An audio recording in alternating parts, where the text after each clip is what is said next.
Welcome to the Flying Octopus Podcast, offering a new perspective on Red Wings hockey, as well as all the important news from around the NHL. And now, here are your hosts, Tony Wolak, Devin Little, and Evan Sabrin. Hey, it's Carter Bear, and you're listening to the Flying Octopus Podcast. Welcome to episode 50 of the Flying Octopus Podcast. I'm your host, Evan Sabrin, joined as always by Devin Little.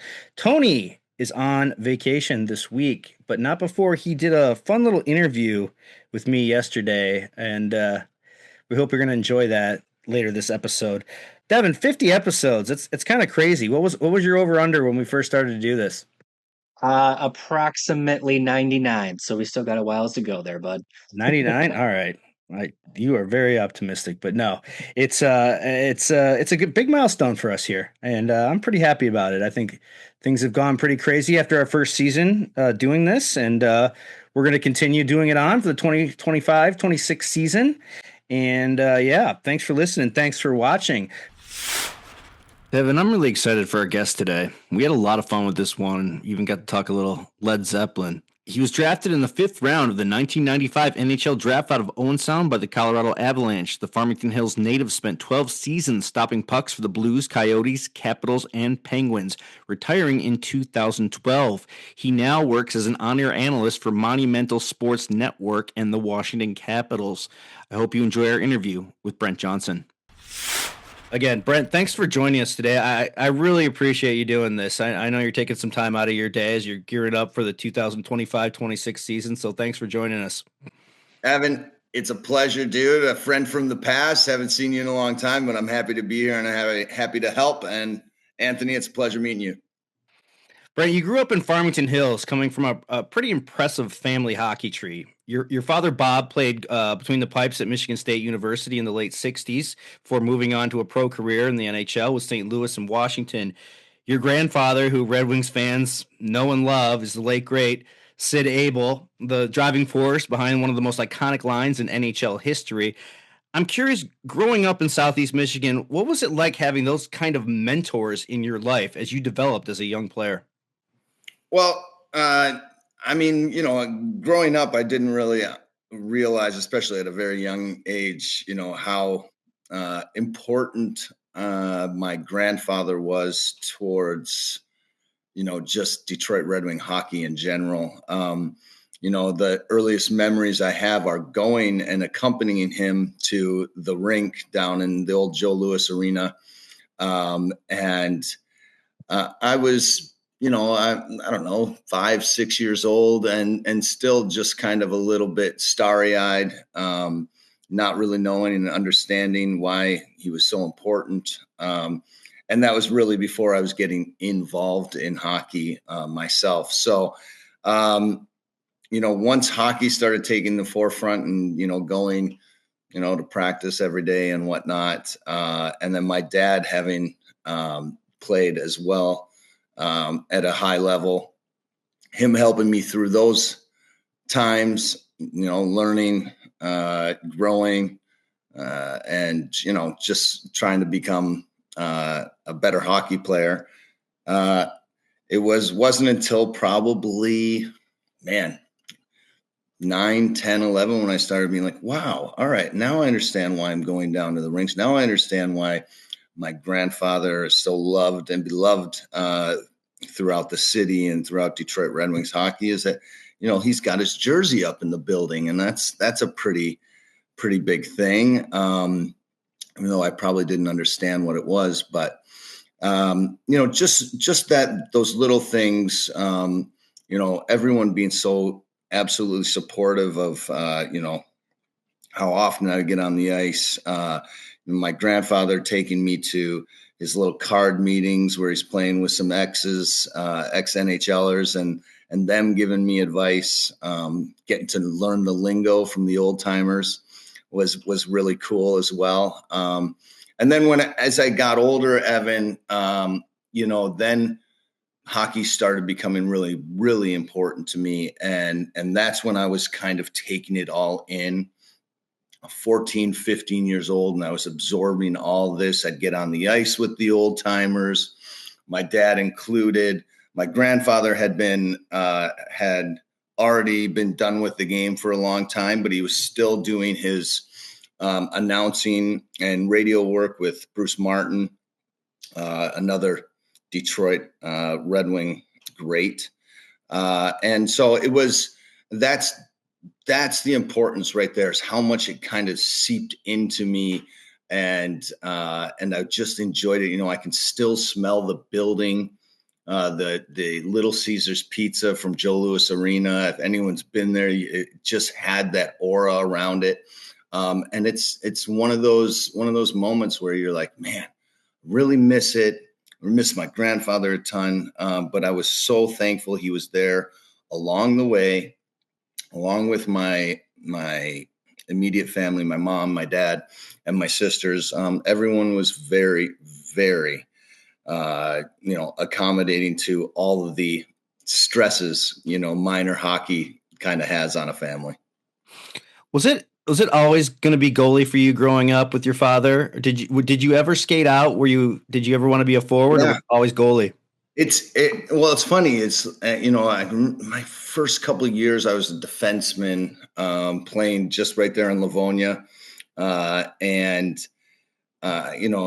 I remember my coaches, little things that stand out, right? I remember my coach saying, this is 2 years in, this is mites and peewees, or mites and squirts.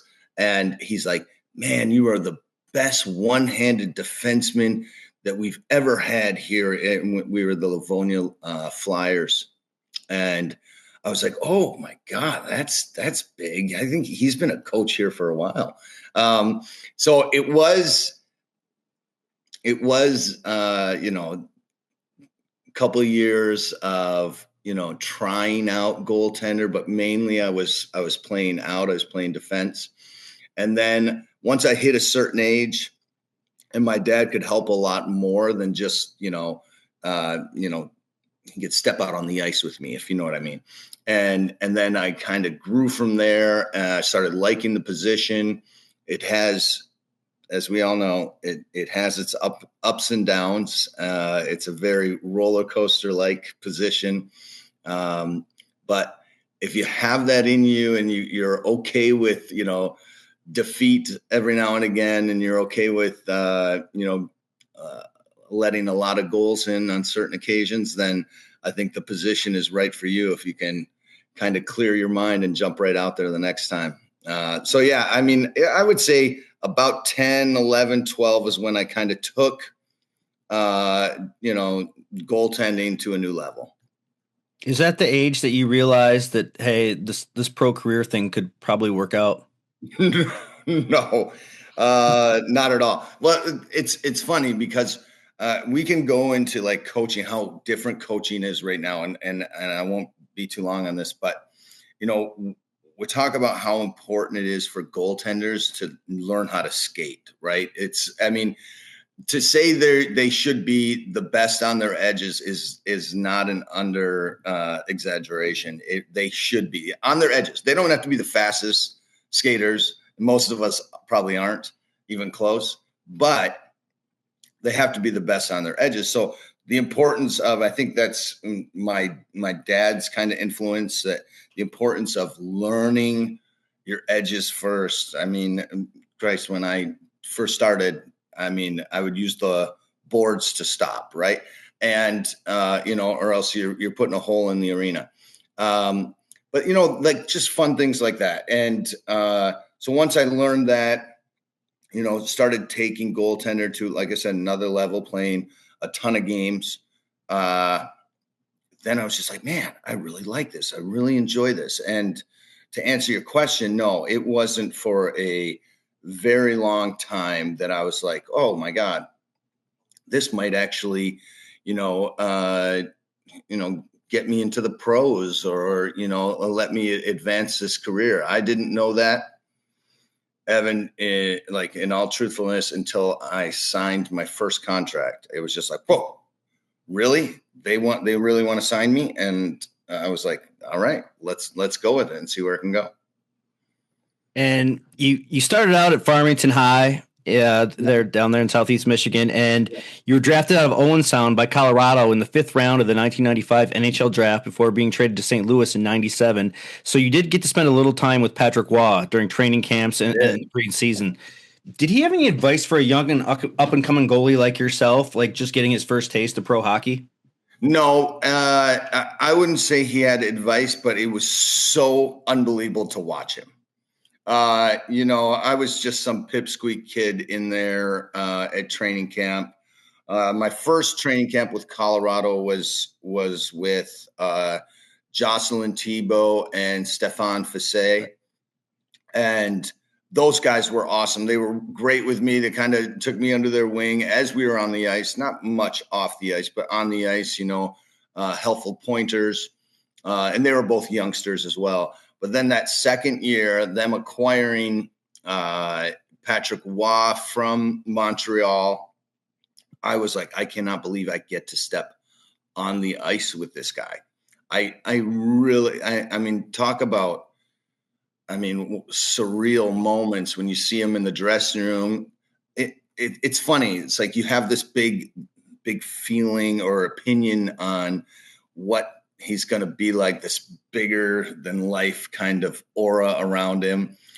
And he's in there and he's just like us. He's just like everyone else. He's getting, he's tying his shoe or tying his skates the same way we do. But it was just like, I notice about him is an air of confidence, that he was going to go on the ice. He was going to give his all, and he was confident in doing it. Where, at that young age for me, I was just nervous. I was a wreck. I wanted so much to impress people. And I got to say, like, to be honest, those are probably my 2 best training camps that I've ever had, because I was nervous, and probably because I wanted to make a strong opinion or a strong impression.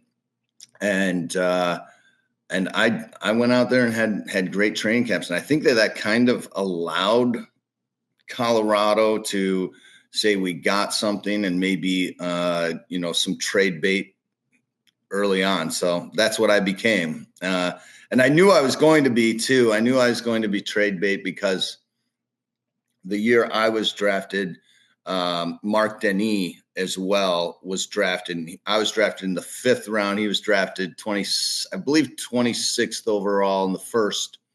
And so I was like, all right, you got Patrick Waugh, you got this kid coming up from the Quebec Major Junior League. And I was like, all right, there's a long line before you're going to ever break ground here in Colorado. So I was like, all right, we'll just see what happens. And, a couple years later, on to St. Louis. Yeah, and you played your first NHL game at 21 years old for the Blues, which is considered very young, almost too young nowadays, which is something we want to get into as well. But do you remember your first start in the NHL? Can you run us through that day back in February 1999? Well, the first start was kind of on a so I had it in my head that, I was going on the road. I remember Grant Fuhr was injured. Noodles, Jamie McLennan was the starting goaltender, and I gotta want to say we're out west, and forgive me because my mind isn't all there right now. But I think we were out west, Canadian trip, and Calgary. Yeah, and I went in the 3rd period.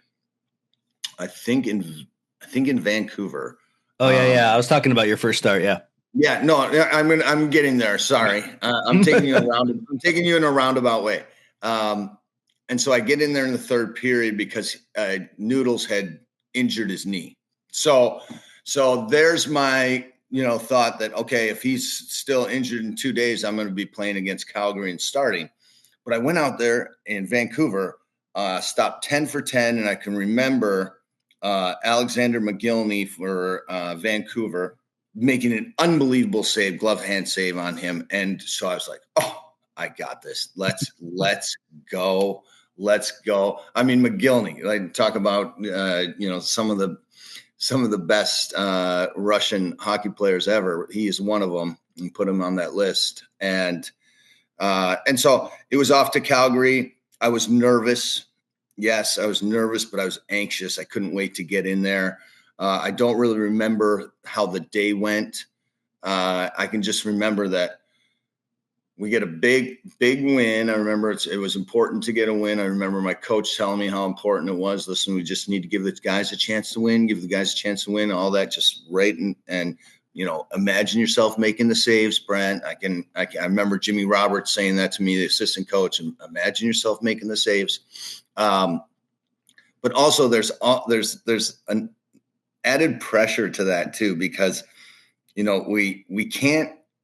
There's a lot of goaltenders. I coach goaltending now. Is that we can't make saves while we're riding in a car. We can't make saves when we're sitting at lunch. The only place we make saves is out on the ice. So you can spin your wheels so much, and it can end up hurting you because you're absolutely mentally exhausted by the time you get out there. But I think for me, being, like you said, 21 at that time, that didn't bother me. I was ready to go. And yeah, got a win. I think I remember Phil Housley, I think Phil Housley coming down the wing.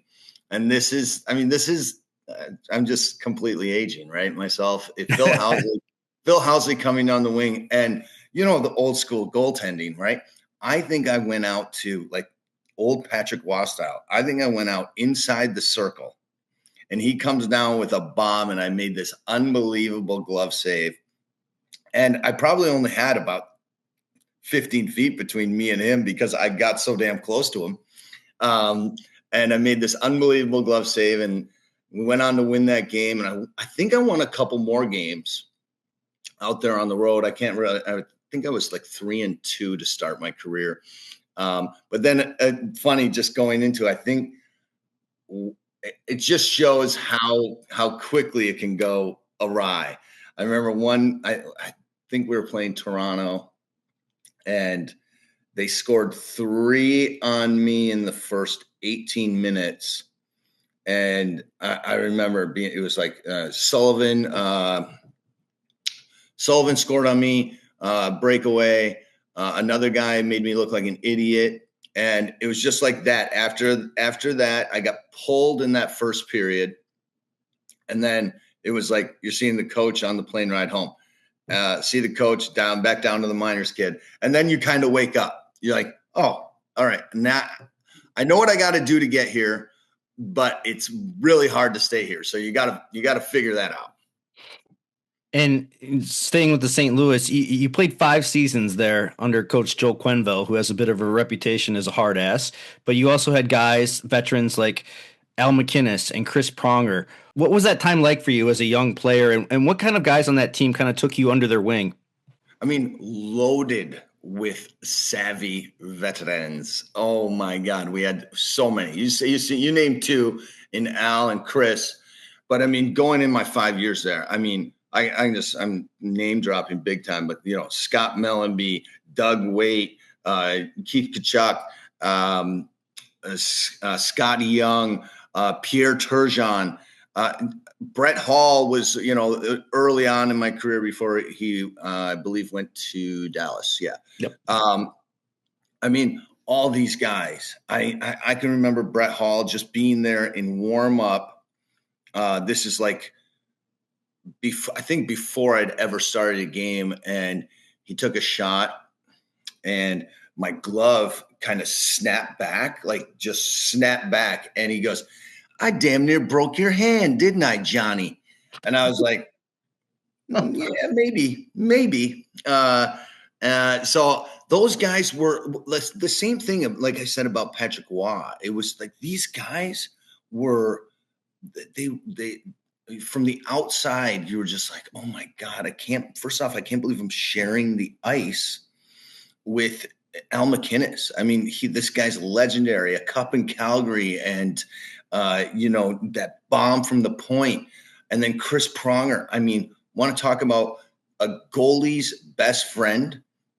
He was so dirty on the ice and nasty and mean in a great way for if he's your teammate.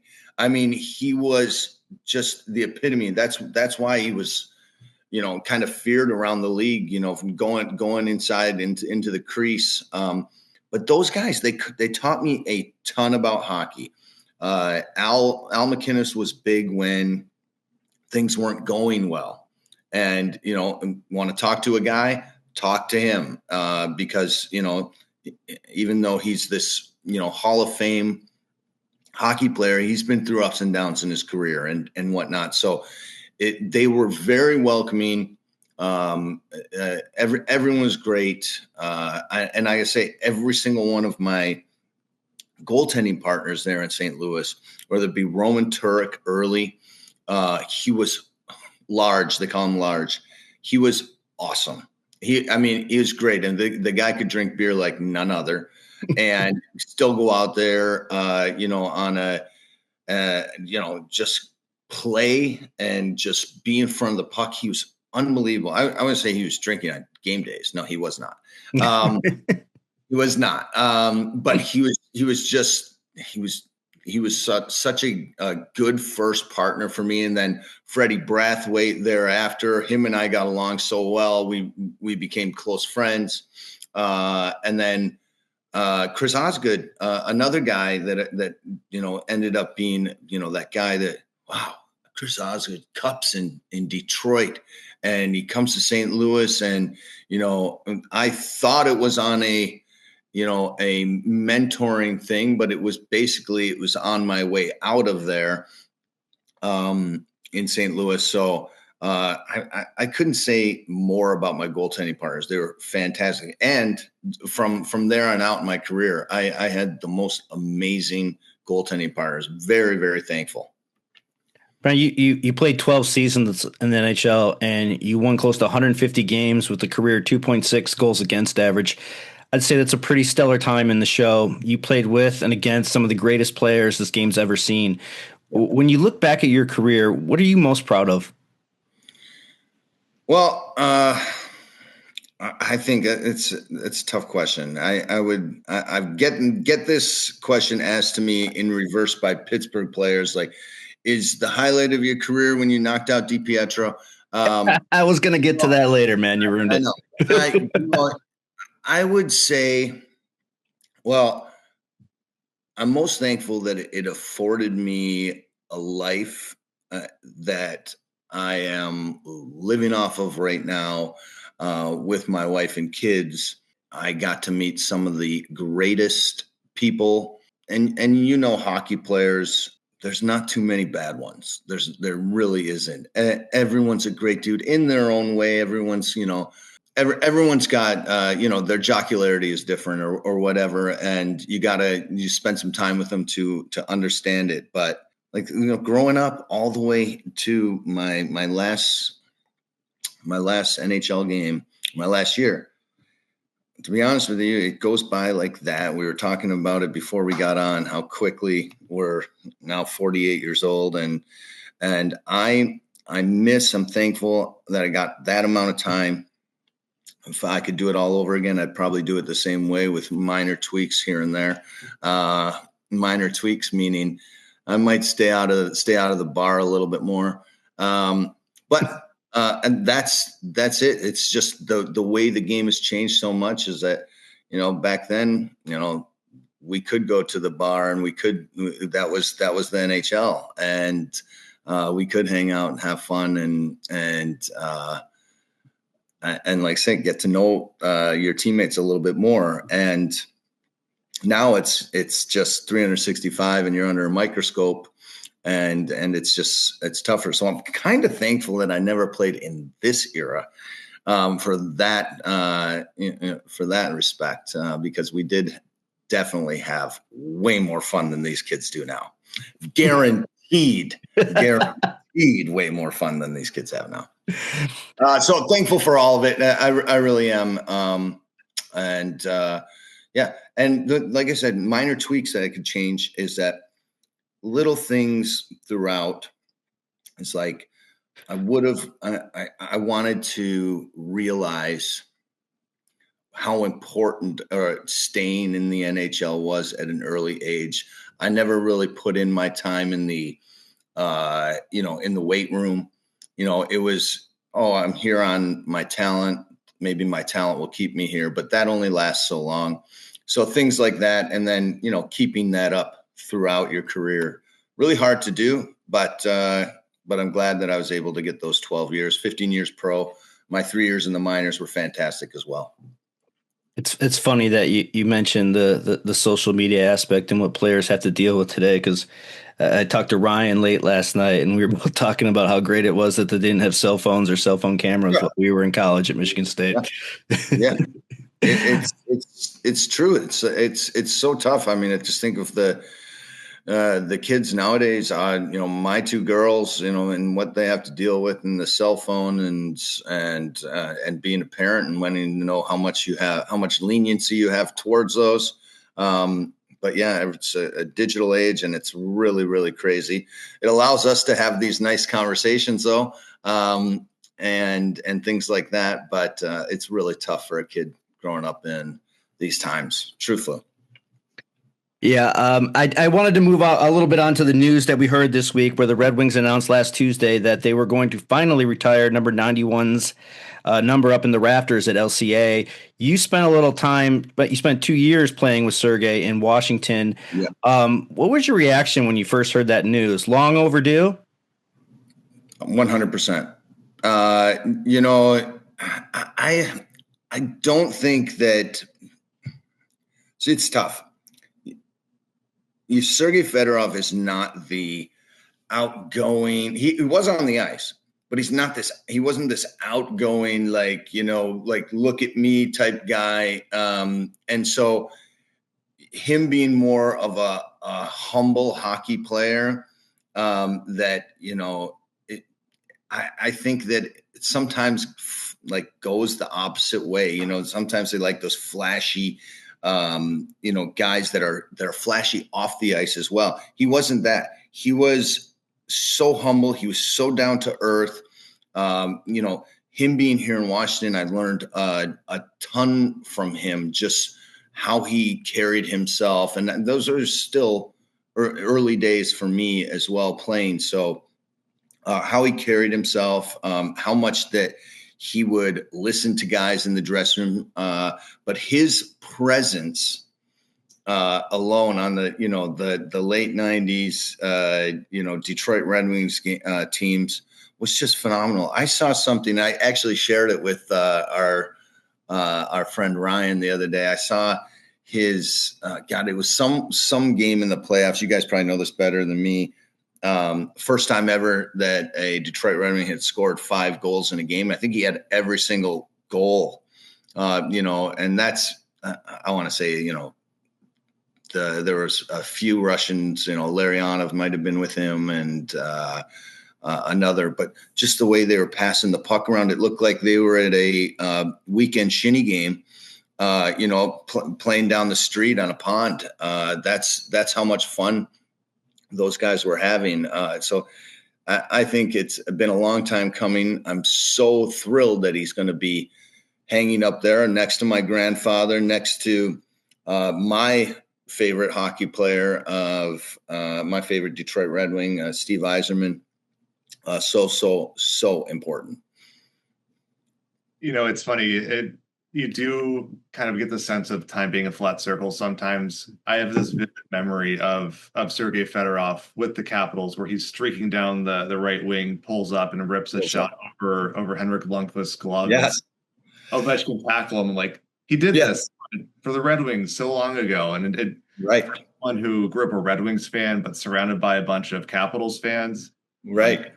That was like one of those moments where I'm like, see guys, this is my thing from back in the day, Yeah. But speaking of Sergei, we had former Detroit Free Press writer and the author of The Russian Five, Keith Gave, on last week. And he mentioned that in his opinion, Fedorov is the greatest Russian of all time to grace the NHL. And obviously you work for Monumental Sports Network now. You have allegiance to the Capitals.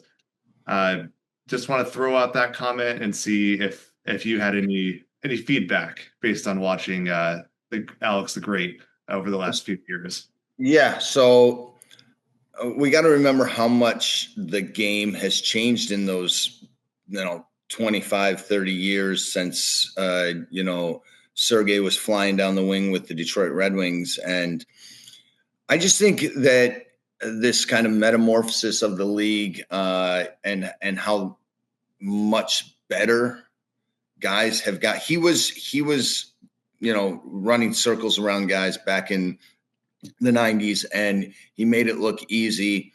On the other hand, we throw Alex Ovechkin into the mix, and we're saying, well, we already know he's the greatest goal scorer of all time. Does that make him the best all-around hockey player? I mean, probably not. I think that he would probably tell you the same. It's goal scoring is different than playing a 200-foot game. It just is. And he's got Alex has this uncanny gift to shoot the puck when a goaltender thinks he's got him dead to rights and find an opening and find a hole. And his release is absolutely deadly, where guys take 0.7 seconds longer than him. I'm just throwing a number out there, where he can shoot from his front skate and just get the same amount of momentum on it. So things like that is just completely natural. It's, whether it be his family lineage of being athletes, Alex, but it's hard to say. Maybe, yes, maybe Keith is right about being an all-around best Russian hockey player to ever live. That I wouldn't dispute that. I mean, I definitely got as excited watching him, playing against him, as fans do, and so I'm right in that boat. But like you said, my allegiance is to the Washington Capitals. There is no greater, let me just emphasize, there is no greater goal scorer to ever play the game with how good the goaltenders are, with how fast the game is, and still putting up numbers like Alex Ovechkin is. It baffles the mind. It really does. And longevity as well. You obviously had a front row seat for the Great Eight's chase this year when he broke Wayne Gretzky's goal scoring record. What was that like for you to watch, not only as a member of the media, but as also as someone who's just a fan of the game? It was unreal. We've been building towards this, right? Like, we've been putting this, in each program for almost before it had happened, almost 12 months prior. We are already building. All right, we're going to do a goal countdown, and we're going to do, he gets inside these numbers. We're going to start talking about it. Hey, he got another 3 today. All right, he's 3 closer to that record. So we knew the day was going to eventually come if he kept playing. The thing is that the craziest thing about Alex Ovechkin is that early in the season last year, he breaks his leg. And so everyone was just like, oh my God, there it goes. It's done. It's shot. What's he going to look like when he comes back? Holy shite. What he looked like when he came back. He looked like nothing had happened. He looked like, he was freaking Iron Man. And it's exactly what he did. He just kept pouring in goals. And then we're like, oh my God, this is getting into January and February. So this is going to happen. It's going to happen. And then we got the clock. When is it going to happen? We start doing all the segments on the shows about, what game it's going to be broken on, what goalie is going to do it on. Is it going to be another goalie? Everything, right? Everything he's scored on this many goalies, me being one of them. I don't even remember his goals on me, by the way. I put those out of my mind. And then he gets it, and then he gets his goal against a countryman in Sorokin. And it's just like, you couldn't script it. It was like perfectly done. But if you look back a few months, you're like, oh shit, it's not going to happen. It's not going to happen. And he's getting older. He's 40. He's blah, blah, blah. Everyone starts doubting. Everyone starts this. And that is another main theme of our show. Don't doubt or bet against Alex Ovechkin, because it's going to be, you're going to be owning up to it. You're going to have to explain this away. And then, which is really nice. When it happened, I text Ovi. I don't bother the guys. I don't bother any former teammates that I played ever. Let them play hockey, let them enjoy.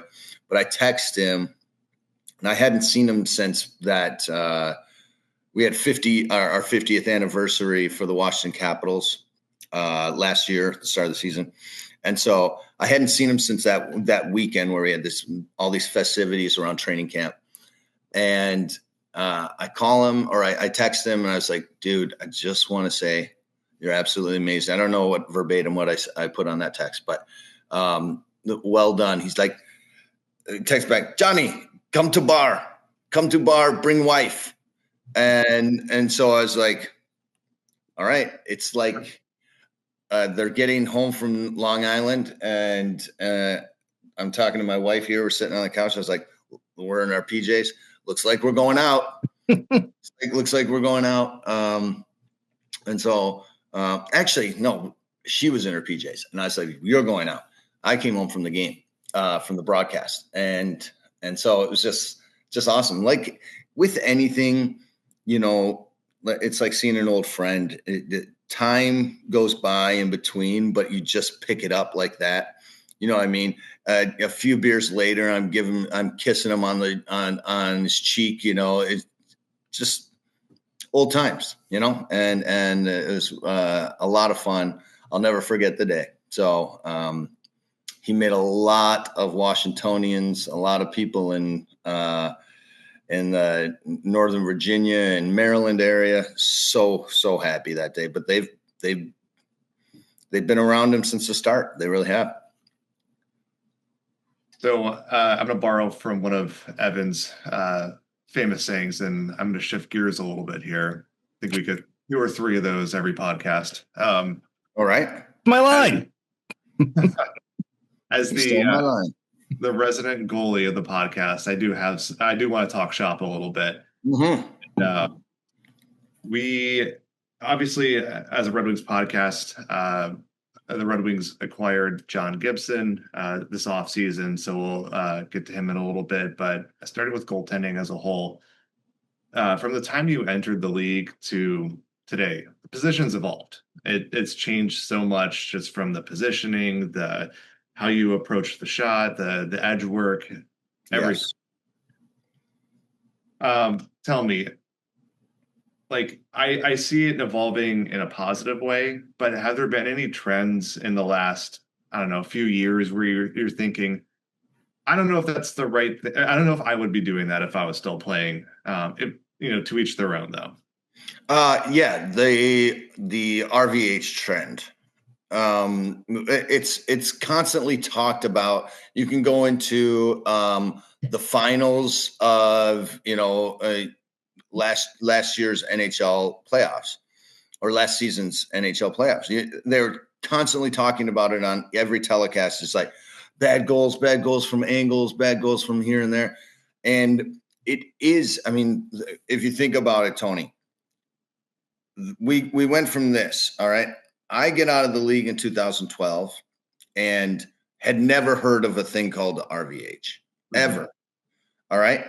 The next year, I'm talking to Marc-Andre Fleury, and he's like, yeah, Mike Bales, their new goalie coach, he comes in, he's like, I'm starting to do this thing, this reverse, where you pop into the post and you got your comfort zone there and inside your post. And it's really helping. It's really helping because I don't feel awkward on the post anymore. But I was like, oh, all right. So this is the way that teaching is going. All right. Post protection. And it makes a ton of sense. because the game is so fast right now that when we're outside our posts, we are susceptible to bad things, right? And so it's like, all right, less movement, less is better. These goalies are so big, they don't have to move anymore. But in terms of being vulnerable, it's the bad goals that look really bad, right? I remember Logan Thompson last year in a game, he allowed two, I want to say it was Toronto, but I could be wrong. Two bad goals, just early drop-ins to that RVH when, the puck carrier's looking at you from inside that little golden triangle on the side. You know what I mean? And because we're automatically thinking of something new. Now, fast forward a couple of years, now we got the undersquare, the panda, all these different terms. Now people are starting to do the VH more, and starting to shallow that inside leg. So there's lots of different ways. I think it's all situational. Everything is that if you're comfortable, all right, and you make, let's call it 99 point something % of your saves while in that RVH, but you're going to allow that, the one goal every 100 shots. So be it. I think, but it's the timing of them. It's the timing of them in games, the timing of them when it comes to playoff time, that just put a big spotlight on it. And then you have everyone talking about it from, different podcasts. Spit and Chicklets throws out, they have a whole segment on it.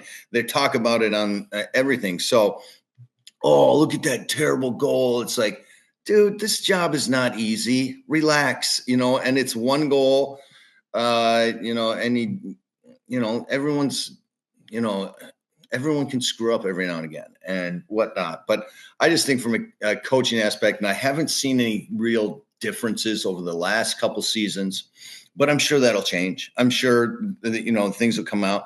And real quick, just more info on that is that I think the way edges and edge work is with goaltenders is, we talked about it from a young age. You got to be a very good skater. But it's putting the time in to learn that. And that is so hard.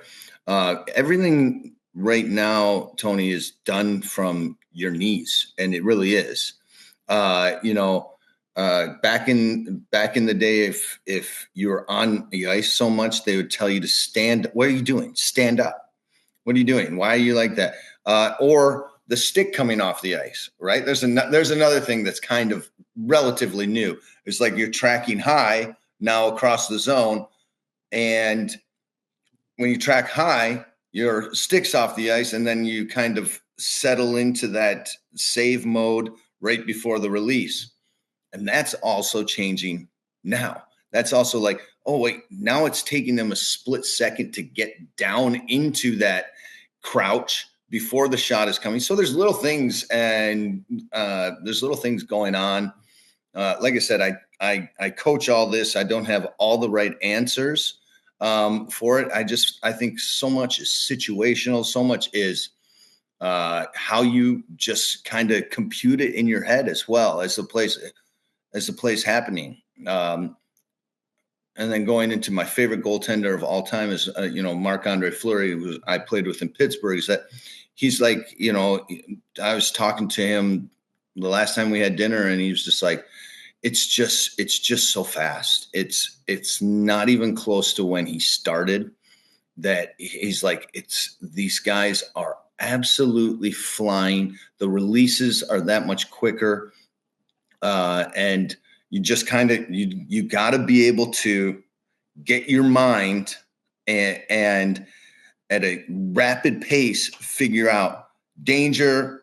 All right, what's coming down the wing? I gotta protect. I gotta protect the short side. Blah blah blah. I gotta make sure I'm still with the puck carrier.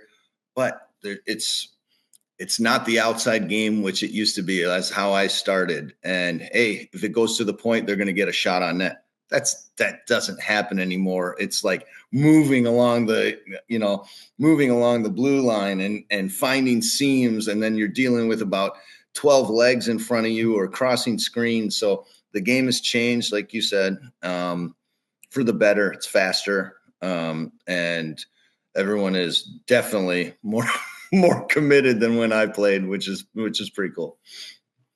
It's interesting you bring up Marc-Andre Fleury. He is, I mean, as old school as it gets for the goalies today.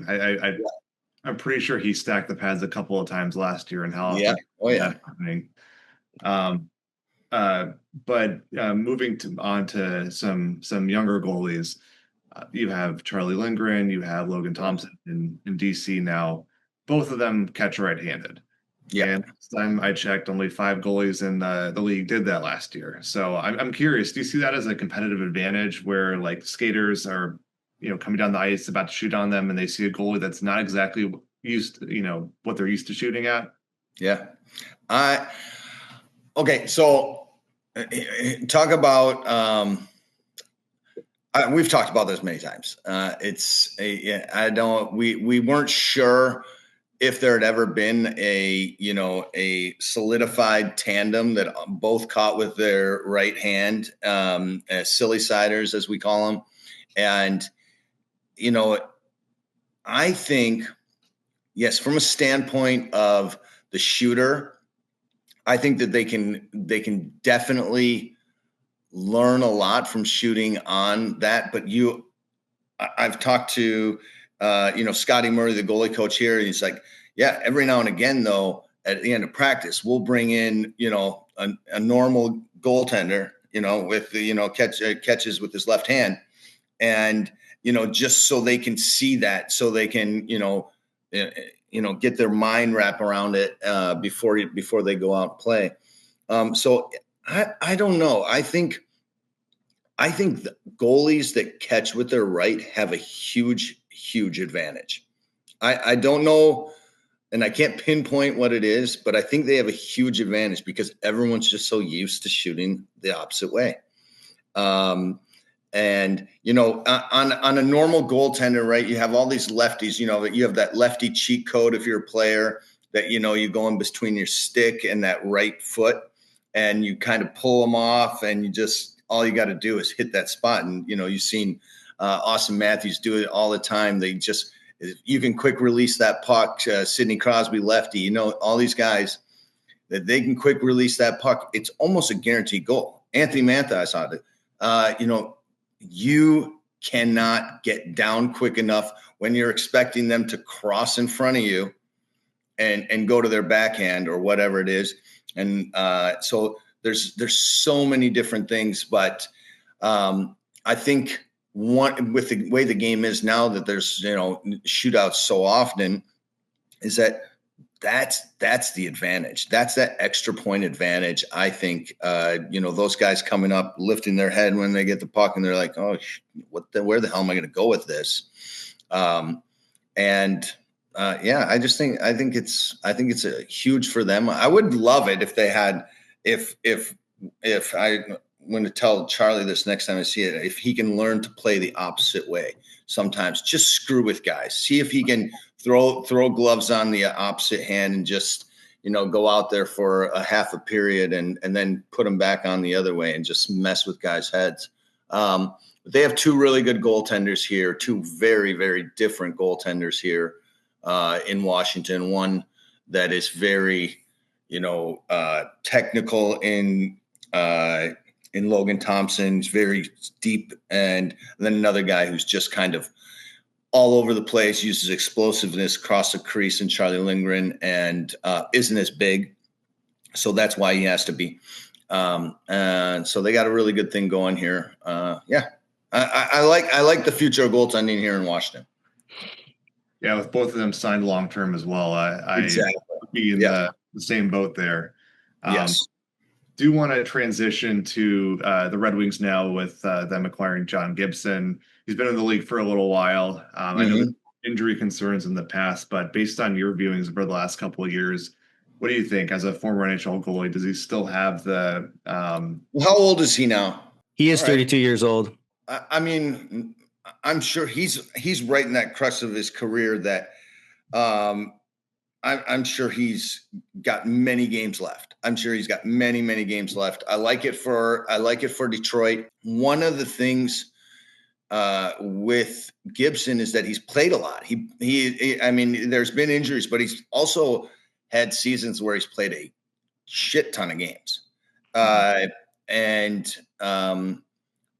I mean, he's another one of those goaltenders that is very, very strong and powerful. He likes to play a little bit deeper. Good reader of the puck, good reader of the play. Kind of seems like he's a step ahead out there. So smart, headsy goaltender. I think it's good for Detroit. And yeah, I don't see any negative with it at all. Like you said, if he's a little injury prone here and there, I mean, that's just something you got to deal with now in the NHL anyways. You know, even if you have a young Dustin Wolf or whomever, you know, go around the league, you know, you can get injured at any time. All you want that goaltender to do, whether it be Gibson or Wolf or whomever's playing, is that, hey, when you're out on the ice, you're helping our team to 2 points every time you're out there, and that's all that matters. So, man, you're not going to play a way that's not going to get you injured. You know what I mean? You're not going to be, I'm not going to play safe here, or I'm not going to do this. No, we're going to go balls out every single time and hope to help the squad to 2 points. That's all. So I don't see anything bad.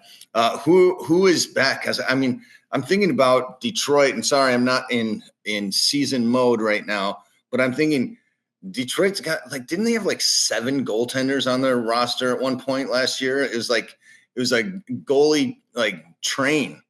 And I mean, a few guys I actually like, and I'm not kidding. I actually like Peter Mrazek as a goalie. I really do. That guy competes like hell out there. And another guy that's kind of injury prone, if I can remember correctly. But man, I mean, I think it's a silly good trade for both teams, to be honest with you. I think they got a legitimate now one goaltender, a legitimate one that they can say, all right, now we've handled the goalie situation. All right, now let's play behind him. Let's get some W's here. We still got a young team, but we can build around John Gibson. Yeah, and Gibson and Mrazek's a good example as well, and so is Fleury. Those goalies, at least in my opinion, you mentioned compete. They have this tendency of making saves that they have no business making, and I think that sometimes gets lost when goalies can become overly technical. Just like you think back to J.S. Jagger way back in the day, like he was so locked into his robotic. That eventually when the league figured him out, he just couldn't keep up because it was the same sort of thing of like, I will be in position, and then if I'm not, I'm not, you know. It's that Allaire goaltending coaching, you know. It's like, it's boxy. If you're in the right position, you're giving yourself a good chance to save it. But now shooters are too good, and you can just see it like it grow, and they can find a spot so easy nowadays. So yeah, I completely agree with you, Tony, 100%. Have you had a chance to watch Red Wings prospect Trey Augustine, who plays for the Michigan State Spartans? He very impressive. I haven't keyed in too much on him. Like just when I talked to Ryan, and Ryan's always pumped about these Sparties, you know, that are coming up, and he's like, oh boy, he's gonna be good. He's gonna be good. So I mean, this is great for the you know, the Wings. It really is. It's just, you know, coming down the line, and you know, all these different prospects. So I don't know. I haven't, like I said, I haven't keyed in enough on him, but he looks like he's completely mobile out there. He's you know, probably I'm probably on the ice 290 days a year. So, yeah, very, very good young goaltender. And I'm excited. I'm excited to see him play eventually. So how old is he and what's his status? He's a rising junior. Okay. And was thinking about turning pro, but ultimately decided to stay back another year. I did? Okay. Yeah. Another run at a championship, but likely turning pro after this season. And they also have Sebastian Cossa in the AHL already, and he's getting close to being ready for NHL duties. So if he's staying on to play another year at State, how does Michigan State's chances look? Anybody? Oh, they're loaded. This might be the best team they ever have. They have first draft picks in Caden Lindstrom, Porter Martone, who went 6th overall in the draft this year. Riker Lee was a first-round draft pick, and then Augustine backing him up. I mean, it's going to be you're going to be some honking. Here's some honking from me and Ryan this year as Michigan State. Nice. Well, good luck to you guys. Good luck to you guys. I have two last questions for you, Brent, real quick, and I know we're taking up a lot of your time, and I really appreciate it. But I do have a question that's kind of a personal question for me. Like, you made the move to studio analyst for Monumental, and now you've joined the bad guys, the dark side, the media. Yeah. You know, and I know many athletes, and you can attest to this, obviously, like, you know, you have a different feeling about the media, but now that you're on the other side, do you have a newfound respect, like after being on both sides of the spectrum of that relationship?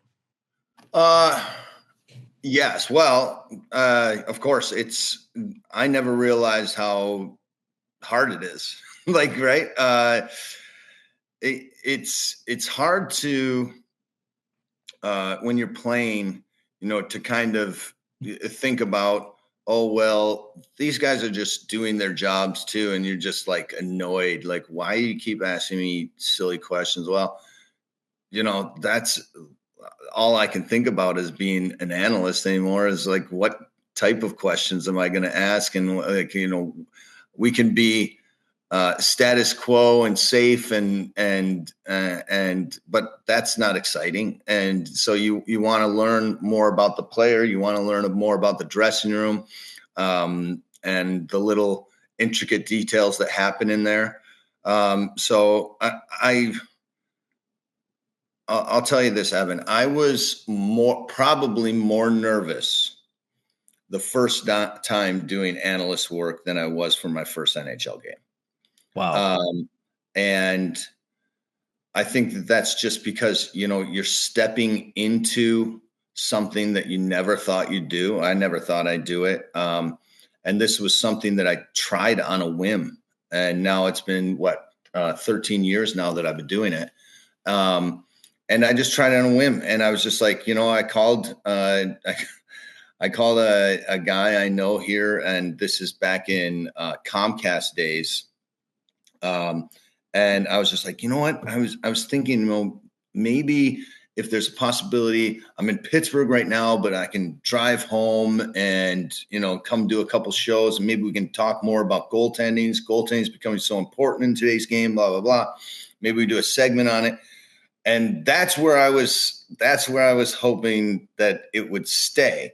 But then it's kind of grown into this whole, all right, we're going to talk about every aspect of hockey. You're going to be included in it.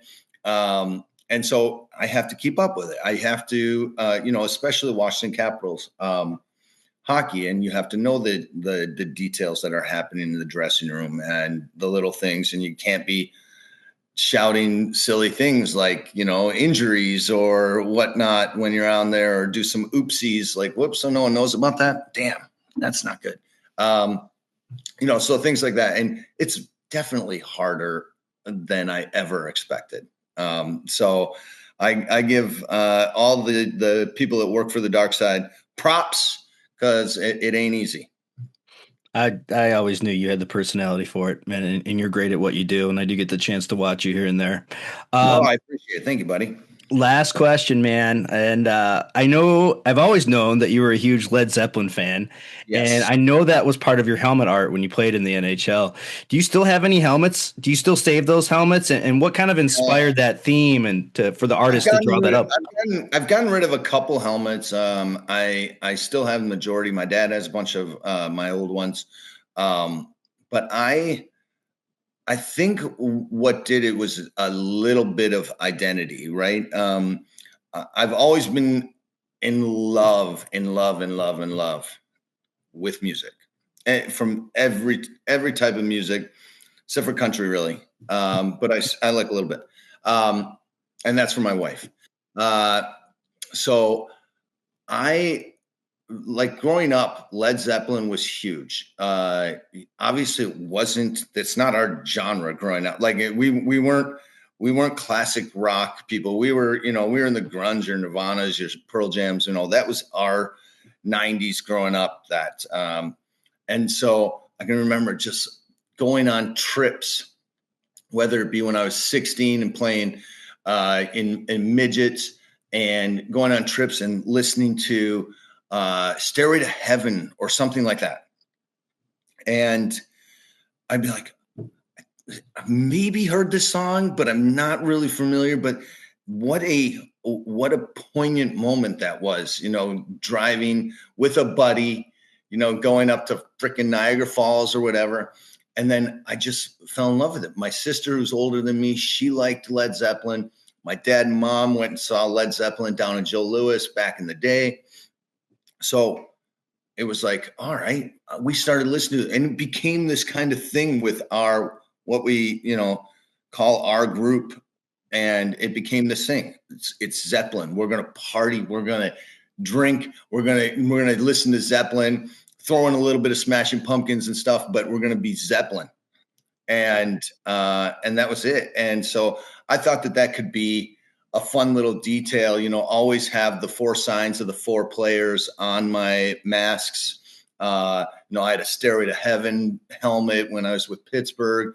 I had this awesome artist, David Arrigo, who did all my buckets back in the day and did a really good job. But it was just that first helmet I had with St. Louis. I was just like, this is kind of cool. And I just kept the theme going all throughout.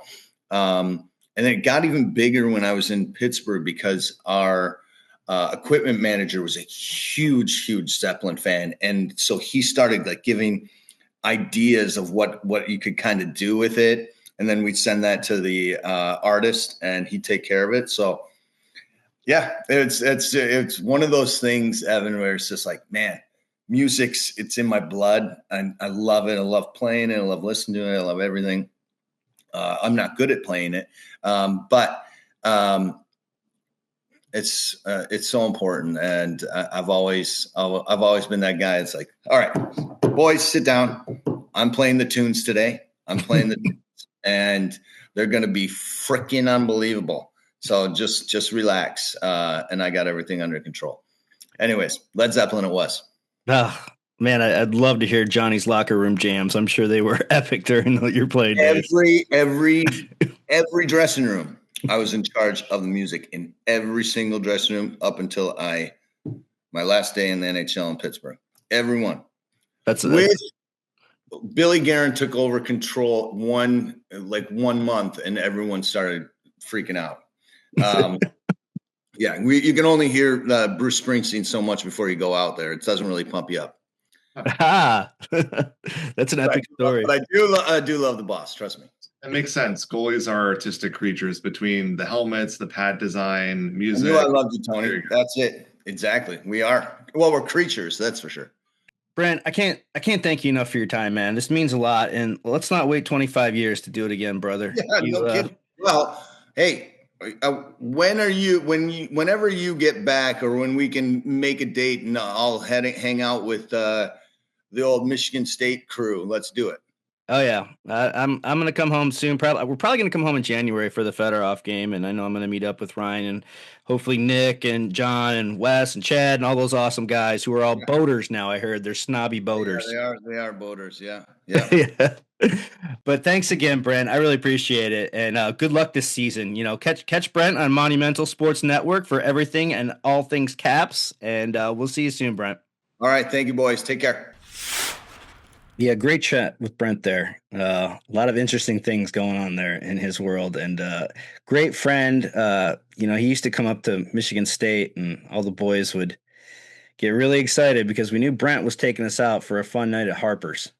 I don't know if you guys remember that bar, Harper's, which I read this week they're now charging $40 for cover, which is ridiculous because in my day it was like $3. So times have changed. All right, let's get to our news and notes real quick before we wrap here.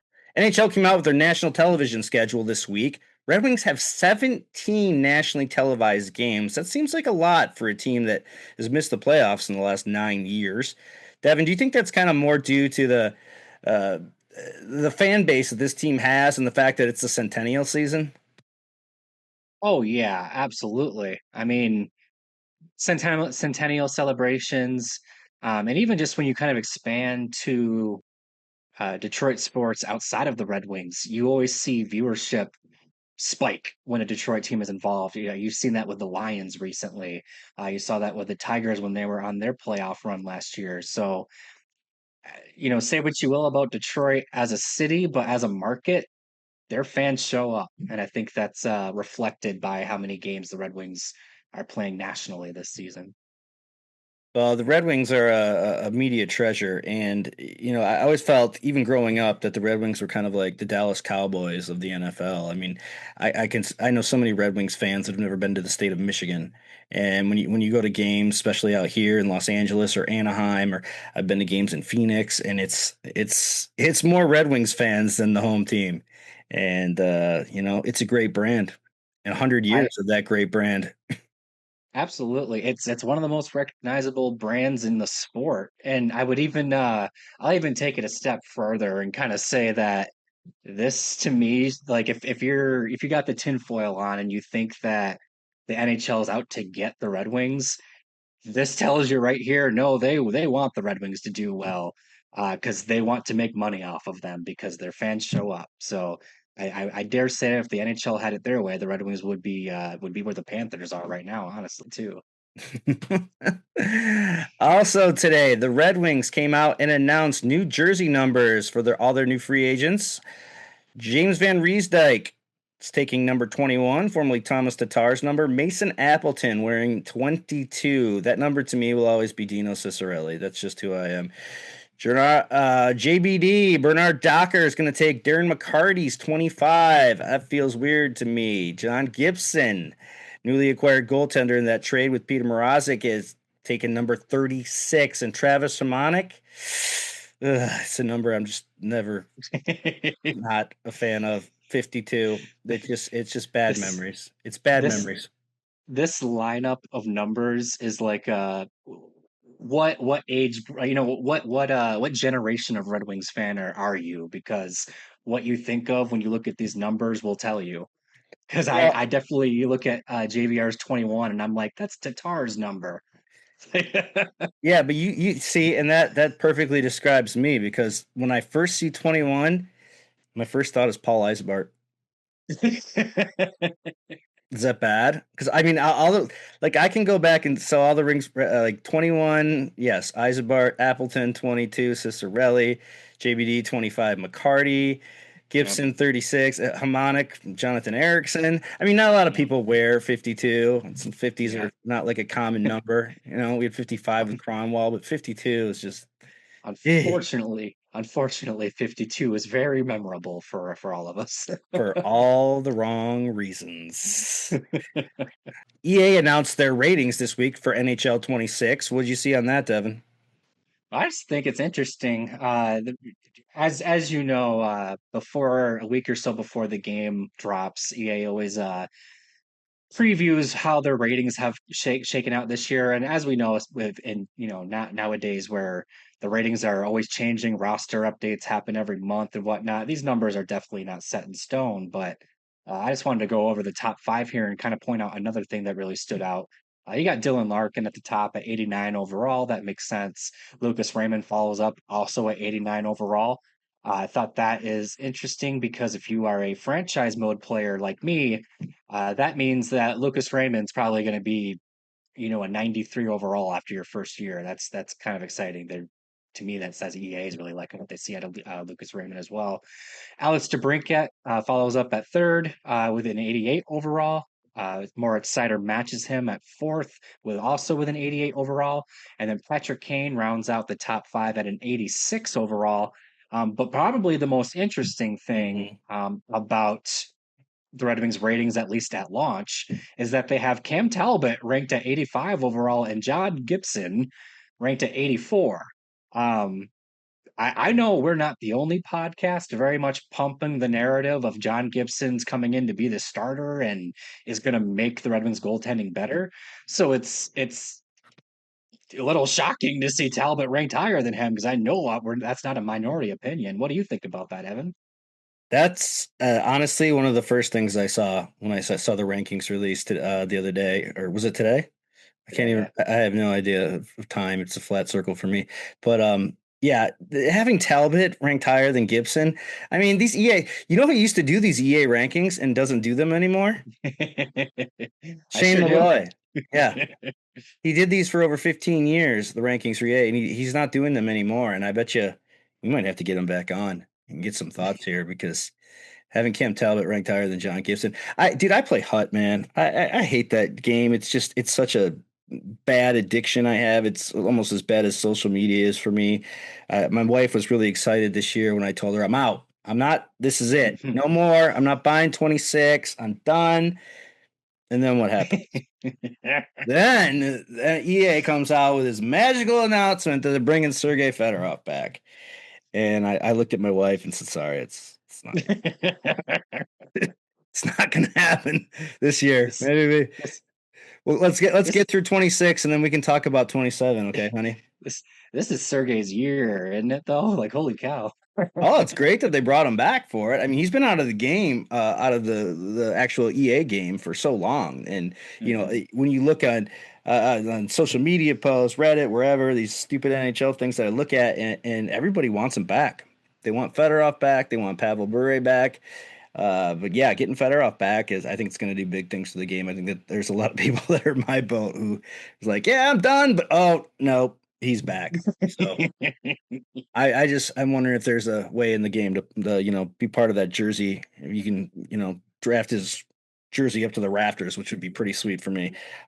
Huge fan of that, and yeah, I'm going to get involved. But man, I will say this though, I am very proud of myself. Did not spend $1 on the game this year. Those microtransactions that EA relies on so much. It's just I'm not giving them another $1. I'm just not going to. They try to squeeze their fan base for everything they can, and I gave up. I actually gave up like 2 years ago, but I'm pretty proud of myself for sticking with it. I'm proud of you too. I'm excited to revisit this in a year, though. You can see me at a meeting one day saying, "Hi, I'm Evan, and I'm an NHL 26 addict." Hi, Evan. Maybe down the road. Okay, so now's time for our new favorite segment on the show, which is Random Red Wing of the Week. And I want to preface this by saying that we're just going to be doing this during the summer because if we did it every week during the season, we'd probably run out of random Red Wings. So Tony is not with us this week, so I'm taking on the Random Red Wing. I'm choosing this one. Devin gets to guess. And I'm going to give you 3 guesses. And if you're really on your game today, Devin, if you're really thinking, you might be able to get this right off the bat. Oh, boy. So let's start with our Random Red Wing of the Week, episode 50. He only played 21 games for Detroit during the 2014-15 season. Again, this is a guy you remember, but you kind of don't. He is still a name that I think, Devin, that you might know. He played 12 years in the NHL, racking up 417 points in 836 games. He played for Nashville, Minnesota, New Jersey, Detroit, and the New York Islanders. Now, I can't give you the super secret hint just yet until I see you struggle. And by the looks on your face, I don't feel like this. I stumped you. I didn't stump the Schwab. Is it a defenseman? No comment. I think I can. And honestly, what were his numbers again? 417 points in 836 games. Well, if I'm right, then Greg Zidlitsky actually had a really successful career because holy cow, I didn't think he was that good. Jesus, man. I knew I couldn't stump you. I needed Tony here first and gone to him first. There's no way he was getting that one, right? There's no way. No way. Dude, I gotta pick up my game from these random Red Wings. It's not my first one was good, but maybe I'll just First come one back. was good. Maybe I'll just come back with Brent Gilchrist next week. There you go. That's He's got to the come up one. at some point, right? I'm gonna sneak that guy in somewhere no matter what, just because Tony did that. So well, that about does it for episode 50 of the Flying Octopus Podcast. I really hope you enjoyed our interview today with Brent Johnson.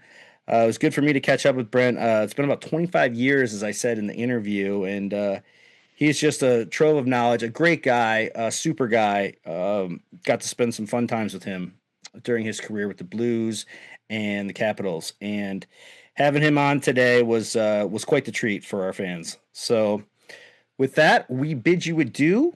We'll be back next week. We got a couple surprise guests coming up on the podcast. I'm not going to announce them yet because they're not officially booked, but they're kind of partially booked. So we'll see. We're excited, and we've got some fun content coming up your way.